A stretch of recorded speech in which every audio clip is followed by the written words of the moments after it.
morning, students. Today I want to explain you about the structure of chloroplast.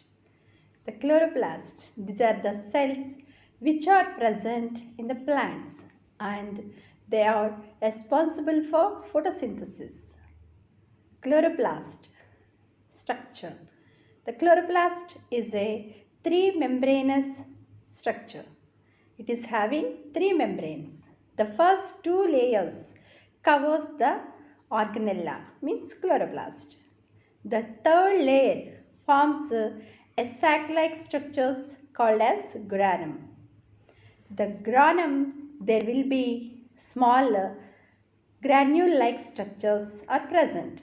They are called as thylakoids. On the thylakoid membrane, there are two types of chlorophyll pigments. These chlorophyll pigments are the sites for trapping solar energy for the photosynthesis.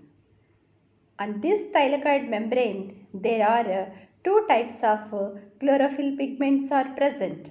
They are chlorophyll A and chlorophyll B. These chlorophyll pigments will absorb the solar energy for the photosynthesis. Next part, the internal fluid-filled portion is called as stroma.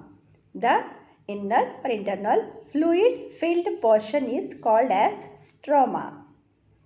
This stroma is the site for enzymatic reactions in the photosynthesis.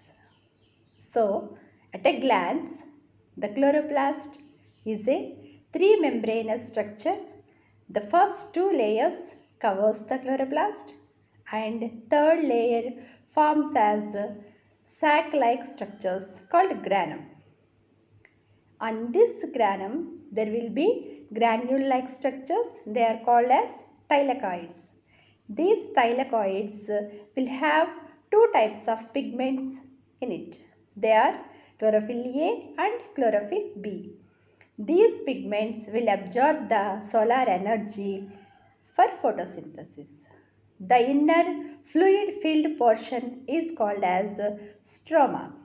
The stroma is the site for enzymatic reactions of the photosynthesis. This is the complete internal structure of the chloroplast. Thank you. Today I want to explain you about the TS of leaf.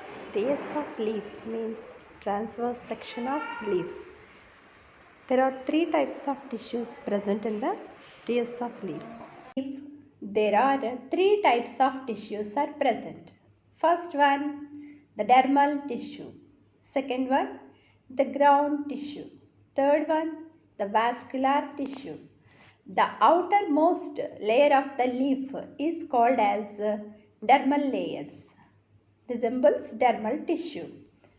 The dermal tissue will be present on both sides of the leaf. So, upper side dermal tissue is called as upper epidermis. Lower side dermal tissue is called as lower epidermis or endodermis also.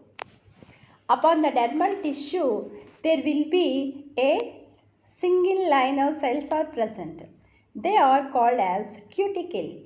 So, outermost of the layer is called as cuticle. Under the cuticle, there will be upper side, upper epidermis and lower side, lower epidermis or endodermis are present. In between the upper and lower epidermis, there will be ground tissue and vascular tissue. Below the upper epidermis, there will be a long cylindrical cells are present.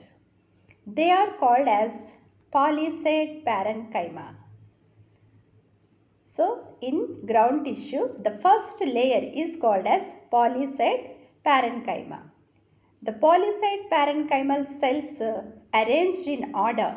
There will be no gaps between two cells. More number of chloroplasts are present in this tissue. second type of ground tissue under the palisade parenchyma is called as spongy parenchyma. In spongy parenchyma, the cells are not arranged in order. They are scattered in the tissue. There will be so many gaps between the cells, and also chloroplasts are very less when compared to palisade parenchyma. In the endodermis, stomata are present. Above the stomata, there will be air gaps are present. They are called as air chambers. In the center of the leaf, the vascular bundles are present. The vascular bundle is covered with a single layered cells called pericycle.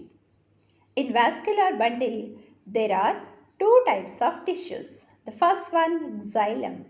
It is responsible for water conduction in the plants. Second one, phloem. It is responsible for food transportation of the plant. These are the three types of tissues present in the LS of leaf. First one, dermal tissue, upper epidermis and lower epidermis. Second, ground tissue, palisade parenchyma and spongy parenchyma. In vascular tissue, xylem and phloem combinedly forms as vascular bundle. So, in that xylem is responsible for water conduction and phloem is responsible for food transportation in the plants. Thank you.